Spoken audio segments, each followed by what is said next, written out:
Bienvenidos a un nuevo episodio de Avísenle al Presidente. El tema de hoy es la sociedad civil como contrapeso. Y para hablar de ello está con nosotros Lucía Melgar. Ella es profesora de literatura y estudios de género. Una de sus líneas de investigación es la violencia contra las mujeres, en particular el feminicidio. Lucía Melgar es investigadora independiente. Muchas gracias, Lucía, por aceptar nuestra invitación, este espacio para conversar un poco de este tema general, digamos, de la sociedad civil organizada, que tiene muchos aristas, pero pudiéramos platicar, empezar, porque nos cuentes qué es sociedad civil organizada. ¿Quiénes son? Bueno, muy bien. Muchas gracias, María. Y gracias por esta oportunidad de conversar con ustedes. Bueno, sociedad civil organizada es un término muy amplio que en realidad se vino, yo creo, a difundir más a partir del 85, digamos, después del temblor, todas las organizaciones que había, que se formaron también para responder, digamos, al terremoto del 85. Pero digamos que desde antes existían organizaciones que básicamente la idea es que son organizaciones de ciudadanas y ciudadanos que tienen algún objetivo en común y que quieren promover, digamos, a través de un trabajo conjunto. Puede haber organizaciones pequeñas, organizaciones grandes, organizaciones de mujeres. Por ejemplo, hay organizaciones como GIRE, digamos que tiene una agenda relacionada con el tema de mujeres, pero hay otras organizaciones como Mexicanos contra la Corrupción o las que se dedican a transparencia, etcétera. Entonces, digamos que es muy variado, es plural, y es una forma que tiene la ciudadanía de trabajar con objetivos que provienen de la sociedad o de grupos de interés, o sea, todos somos grupos de interés de alguna manera, ¿no? O sea, no que son intereses económicos ni intereses políticos en el sentido de los partidos, sino son intereses que representan a diferentes sectores de la población o que tienen la idea, por ejemplo, de que aquello que ellos quieren empujar va a ser positivo para toda la sociedad. Estaríamos hablando de las organizaciones. Ok, Lucía, muchas gracias. Ahora, ¿qué papel está jugando en en el sexenio actual, digamos? Ha cambiado después, justo a partir del 85, que tiene una mayor relevancia, diferentes acciones que sí que tenían un peso. Hoy parece que se está diluyendo, o solo es percepción, o qué está pasando, qué ha cambiado a partir del 85, justo cuando tuvo como esa mayor boom, digamos, a la actualidad, en la era de la 4T, digamos. Pues mira, las organizaciones de la sociedad civil fueron creciendo, digamos, del 85 al 2000 y luego del 2000 en adelante. Digamos, también hubo muchas que están relacionadas con temas de transparencia, con las elecciones, etcétera, ¿no? Pero siempre ha habido organizaciones más que han tenido más facilidades para trabajar y otras menos. Y yo te puedo hablar un poco del tema de las organizaciones relacionadas con el tema de las mujeres, lo que puede ser un ejemplo. Hay de todo tipo, digamos, las que están en la Ciudad de México a lo mejor son las más conocidas, pero hay otras en los estados, etcétera, ¿no? Y, por ejemplo, en relación con el INMujeres o con Sedesol, pues había una serie, dentro de los estatutos de estas instituciones está el trabajar junto de la mano con las organizaciones de la sociedad civil para coordinar una serie de acciones. Entonces puede ser que en un momento dado haya un financiamiento para que presenten las organizaciones proyectos y se le den dinero a esos proyectos, etcétera, ¿no? Desde que empezó el actual gobierno ha habido un distanciamiento respecto a estas organizaciones, por ejemplo, en términos de abrir convocatorias para financiamiento para proyectos propuestos por la sociedad civil. Entonces, en ese sentido, pues ya hay una distancia que no tiene nada más que ver con el tema económico, tiene que ver con la coordinación de acciones de la sociedad civil y del gobierno juntos para llevar a cabo una serie de programas, que puede ser desde llevar educación sexual a las escuelas, apoyar a clínicas, apoyar a mujeres individuales, apoyar a mujeres indígenas, etc.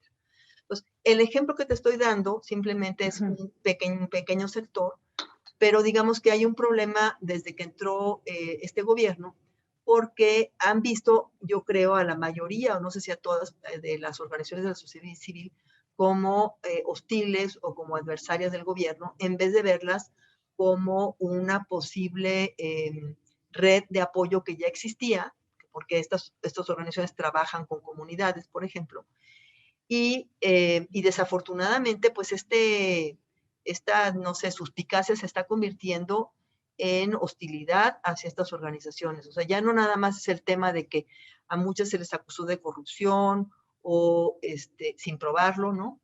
El tema de que ya no hay convocatorias para presentar proyectos, el tema de que ahora se plantea que el gobierno tiene que tener una relación directa con la población, y esto pues es muy negativo porque plantea, digamos, que el gobierno tiene que dirigirse directamente a individuos, y la sociedad no está conformada por individuos, la sociedad está conformada por familias, por comunidades y también por organizaciones. Entonces, las organizaciones de alguna manera, pues, digamos que podían servir como un punto de transmisión, que ya tenían una red a la que llegaban estos programas, y que, bueno, aparte podía haber apoyos individuales, ¿no? Pero pues esto se está perdiendo y eso me parece por un lado preocupante porque afecta a sectores de la población que recibían ese servicio. Hay otras organizaciones, por ejemplo, que se han dedicado a investigación o sobre todo a investigación y ese tipo de cuestiones, o a proyectos, digamos, que son más complejos que los que yo estoy pensando inicialmente, y que pues a esas las están viendo como si fueran enemigos. Y yo creo que aquí es un error graso del gobierno de cerrarle la puerta, porque somos representativos de una sociedad y de una pluralidad social. No se puede decir que las ONGs son de derecha, o sea, puede haber intereses más ligados a un partido político o a un grupo empresarial o etcétera, pero las organizaciones de sociedad civil son sumamente diversas y muchas simplemente están conformadas por ciudadanos incluso sin muchos recursos. ¿Y qué pasa en este momento de que justo muchas organizaciones se han sentido despreciadas o ignoradas? ¿Qué se pueden convertir en este momento hay un riesgo, o serían ellos como que de ser la posibilidad de que ellos sean contrapeso en este gobierno, o porque al final de cuentas también la oposición está como contracorriente, parece ser? ¿Qué papel jugaría sí puede ser un contrapeso la sociedad civil en este momento?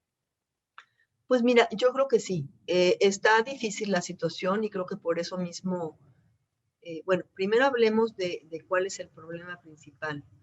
Mi diagnóstico, y a lo mejor esté equivocado, es que el gobierno no solamente está viendo a la sociedad como individuos, sino que se está viendo como el gran papá de los individuos, ¿no? Y creo que ese es un error, es como volver a una visión autoritaria, que no es que hubiera desaparecido por completo, pero es una visión autoritaria que entonces a quien es crítico o quien piensa diferente o tiene otras propuestas se le ve como un adversario y no como un posible colaborador. Entonces, yo creo que la sociedad civil sí tiene un papel importante de ser un contrapeso en este sentido.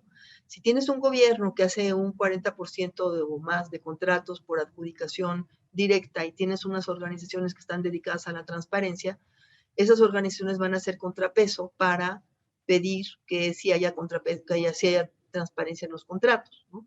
Si tienes un gobierno que no quiere darle dinero, que considera que la violencia contra las mujeres no es un problema de salud pública ni un problema de violación de derechos humanos, pues tienes organizaciones que vienen a decir que que necesitan un presupuesto y que el gobierno está obligado a dárselos, digamos, por el tema de convenciones internacionales y obligaciones internacionales que invitan y que recomiendan al gobierno que trabaje de la mano con las organizaciones de sociedad civil. Pero además, estas organizaciones pueden, en la medida de sus recursos, que no siempre son muchos, ofrecer los servicios que el gobierno no está ofreciendo. Entonces, en ese sentido, son un contrapeso, no en el sentido de dar una opinión distinta, sino de hacer el trabajo que el gobierno no está haciendo. Exacto. Y lo mismo si se trata de impulsar el tema de la educación, o si se trata de impulsar la cultura, o si se trata de, por ejemplo, hablar de todos los problemas que estamos teniendo en temas de medio ambiente y energía, ¿no? Que hay grupos que habían trabajado ya en todo lo que es cambio climático, entonces tienen un papel importante que jugar.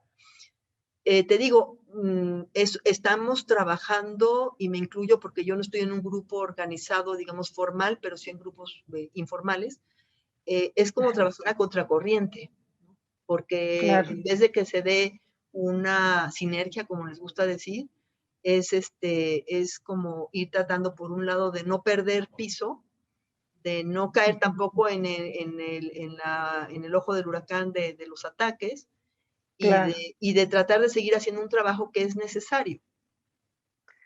Digamos que hasta parece como la imagen, hasta como ir a salto de mata, como dirían, de una de dos.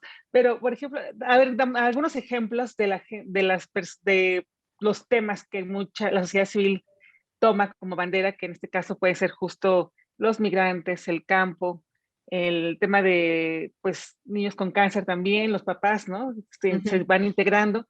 En este caso que tú eres especialista en el tema de, pues, violencia contra mujeres, en feminicidios, aquí, qué ha pasado con este sector afectado y que ha crecido en estos últimos años y cómo han sido tratadas? Pues mira, a lo mejor no han sido tan atacadas directamente las ONGs, digamos, porque quizá no afectan una visión tan central como pueden ser otros temas. La violencia contra las mujeres es un tema totalmente marginal y marginado en este gobierno, lo cual es sumamente grave. Pero sí han sido afectadas las ONGs que trabajan con mujeres por la inmensa reducción del presupuesto. Se dice que no es verdad, que este gobierno ha protegido a las mujeres más que ningún otro porque aumentó el presupuesto, etcétera. Pero si tú analizas, como lo han hecho diputadas, y yo estuve revisando también este presupuesto, el anexo 13 del presupuesto del año pasado y de este año, en ese anexo es específicamente para promover la igualdad de género, ¿no? Incluye desde salud sexual y reproductiva, incluye refugios, incluye prevención de la violencia, incluye programas de educación, o sea, hay toda una serie de programas que están todos relacionados, la promoción de la igualdad en todos los sentidos. Bueno, ahí metieron a los programas sociales, que son los programas faro de este gobierno, ¿no? Las becas Benito Juárez, la pensión para adultos mayores, entonces, o sea, los 4 importantes, ¿no? De los jóvenes sembrando vida, etcétera. Bueno, ¿qué pasa? Le aumentaron el presupuesto a esos programas y pretenden hacernos creer que esos programas tienen perspectiva de género. Entonces, pero decir que el dinero que va a estos programas va para las mujeres no es verdad, porque en esos programas están incluidos hombres y mujeres. Y entonces resulta que la mitad del dinero a lo mejor se va para adultas mayores o para 60%, si suponemos que hay un poquito más de adultas mayores que de adultos mayores. Pero en términos de sembrando vida, las mujeres no tienen chance de estar ahí, ¿no? Había mujeres, no me acuerdo de qué lugar exactamente, pero un lugar del sureste estaban tratando de rentar tierras porque ellas no son propietarias y entonces ver si ahí podían de alguna manera arreglárselas para sembrar unos árboles o lo que fuera, ¿no? Entonces, primero tienes eso. Luego hay programas que desaparecieron. No me acuerdo exactamente cuántos, pero son varios, son como 10 u 11. Entre ellos programas de prevención de violencia, que no tienen dinero. O sea, siguen en la lista, pero no tienen dinero. Entonces, un problema que sí se salió mucho a la luz pública es el problema de los refugios. A los refugios se les asigna un presupuesto. Bueno, pues los refugios tenían un presupuesto que no era mucho en realidad y que no pueden decir que eran corruptos, sino que puede haber refugios, que hubiera refugios que no estuvieran tan vigilados, digamos, pero eso no es culpa de los refugios, es culpa de que las autoridades no los vigilaron, ¿no? Claro, pero digamos, básicamente, te digo que los refugios tenían que hasta que dar cuentas de cuánto papel de baño y cuánta pasta de dientes compraban. O sea, esa era una lata que tenían los refugios que hacer. Bueno, les redujeron el presupuesto a los refugios. Y fue un problema lograr que, primero, siempre lo entregaban tarde. Eso siempre ha pasado con estos presupuestos etiquetados, que generalmente en octubre es cuando reciben el dinero o a lo mejor 3 meses después. Entonces, operan mucho tiempo con recursos propios, con préstamos, con empeños, con lo que pueden, para cumplir con las necesidades que tienen. Y en este sentido, si te reducen el presupuesto, pues ya no puedes atender a todas las personas que tú atiendes normalmente. Entonces, por ejemplo, la Red Nacional de Refugios se vio en un problema muy serio desde el 2019, porque no tenían suficiente dinero, tuvieron que cerrar un refugio. Otro estaba trabajando, digamos, con endeudamiento de las personas que trabajaban ahí. Y en 2020 te viene la pandemia y esta red de refugios tiene que atender al 50 o 60% más de personas que atendía antes. Y el gobierno, en vez de aumentar los presupuestos, siguió con su reducción. Y este año es lo mismo, ¿no? Entonces, lo que estás haciendo es que estás estrangulando a las organizaciones de la sociedad civil, obligándolas a buscar recursos por otro lado. Y justo, y en algunos casos es justo cuando más las necesitas. Porque además nos dijeron que iban a abrir unos refugios del gobierno, pero tú no creas un refugio de la noche a la mañana, no creas unos especialistas en violencia contra las mujeres y prevención de violencia y contención para niños y niñas.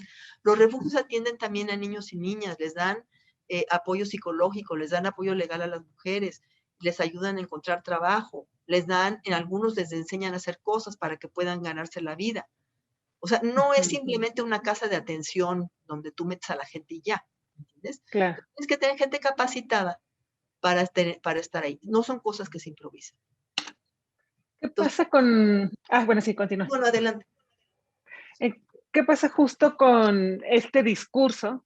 Porque justo están estrangulando, pero por otro lado en el discurso es todo lo contrario, que están apoyando más que nunca a las mujeres, que el pueblo es el que manda, que el pueblo, bueno, que ellos van a decidir. O sea, en el discurso todo le dice que todo el poder al pueblo, pero realmente está pasando, y aparte con estas palabras de pueblo que no sé si realmente es engañoso, ¿qué pasa con la narrativa y que están estrangulando realmente a la sociedad civil, Lucía? Mira, nada más una cosa antes de pasar ahí, porque no quiero que se me olvide, Sí. y tiene que ver con esto también del discurso. A las ONGs no solamente las están estrangulando en cuanto a recursos, sino que ahora a las que pueden tener más acceso a dinero de cooperación internacional, las están criminalizando, o sea, las están estigmatizando más que nada.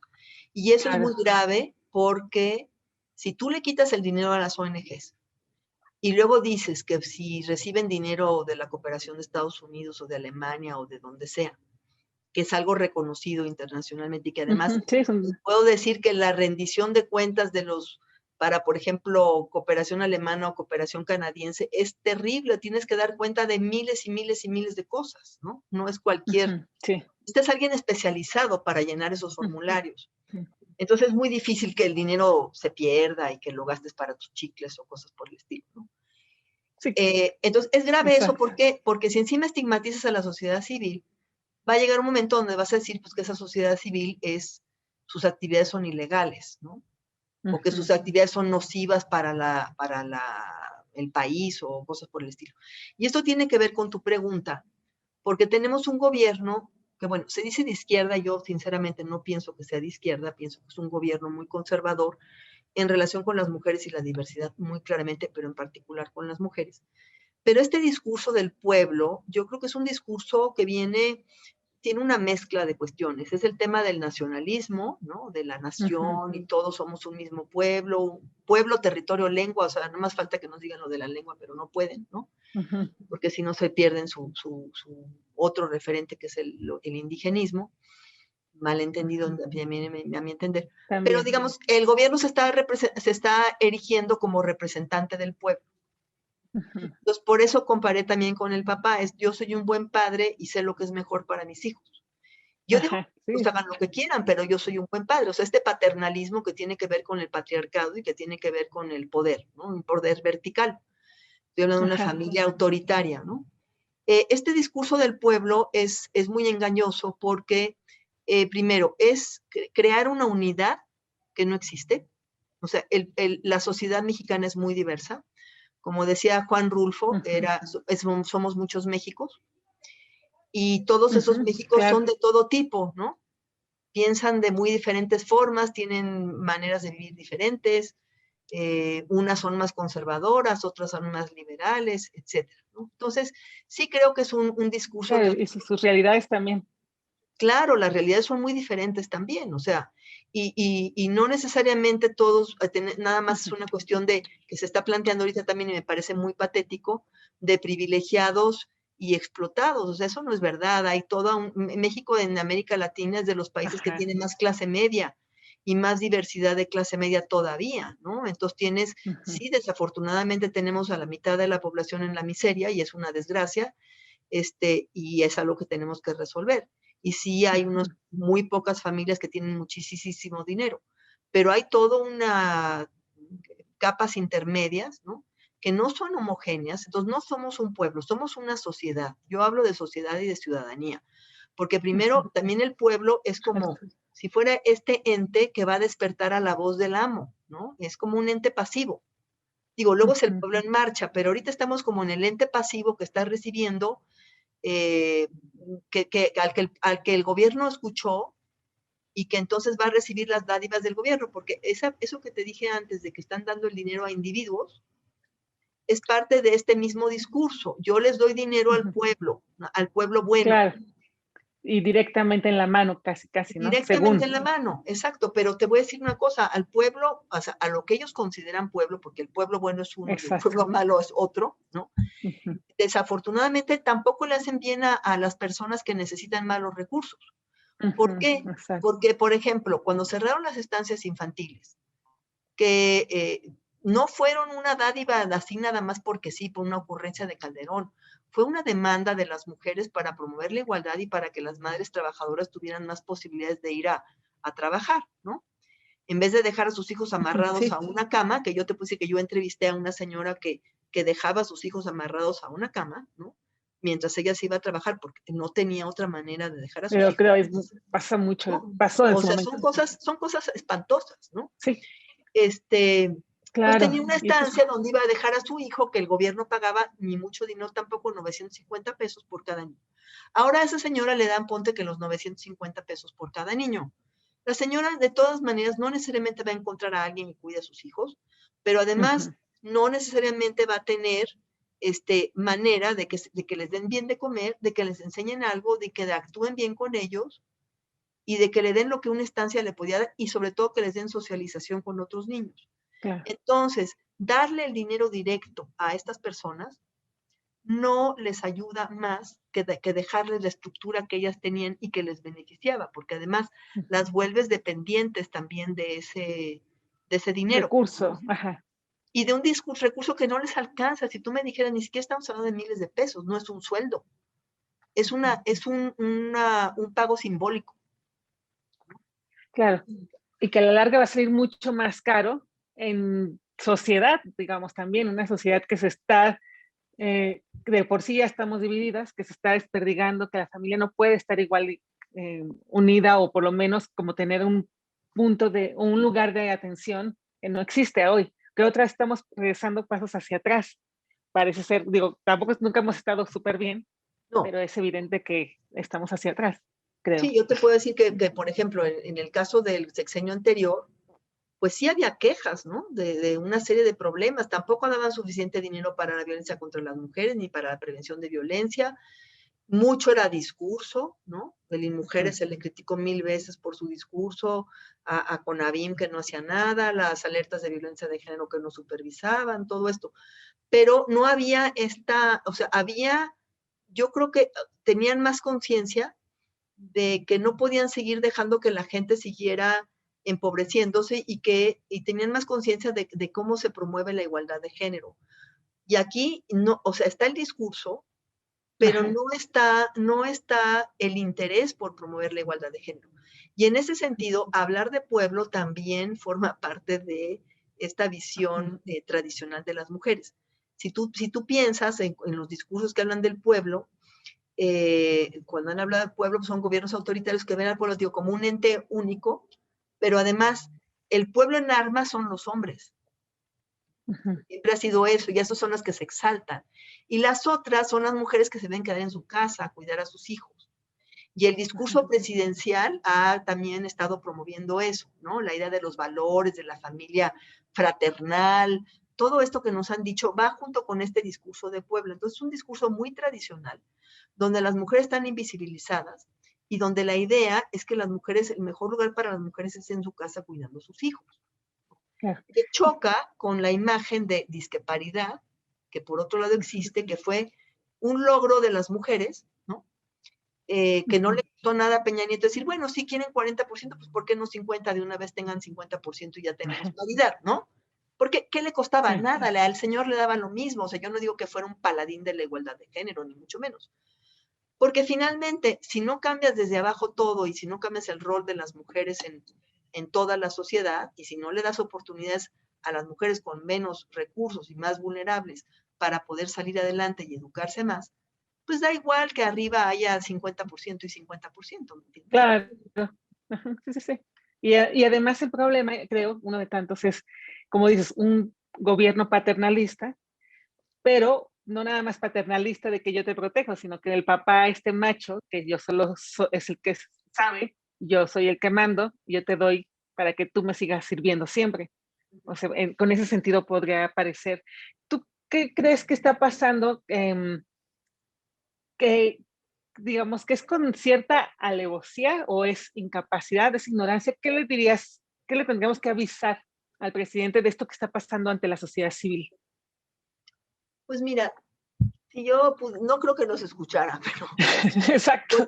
porque mi sensación es que los gobiernos anteriores no escuchaban mucho, a Ujú. veces escuchaban un poco, si había mucho escándalo escuchaban un poquito, pero aquí, mira, les pueden entregar 7,000 firmas para una cosa, 50,000 para otra, da lo mismo, o sea, las mujeres podemos salir Claro, como el año pasado, ¿no? A hacer una mega manifestación impresionante que nunca se había visto y da lo mismo, ¿no? Pero claro, bueno, porque no ha cambiado.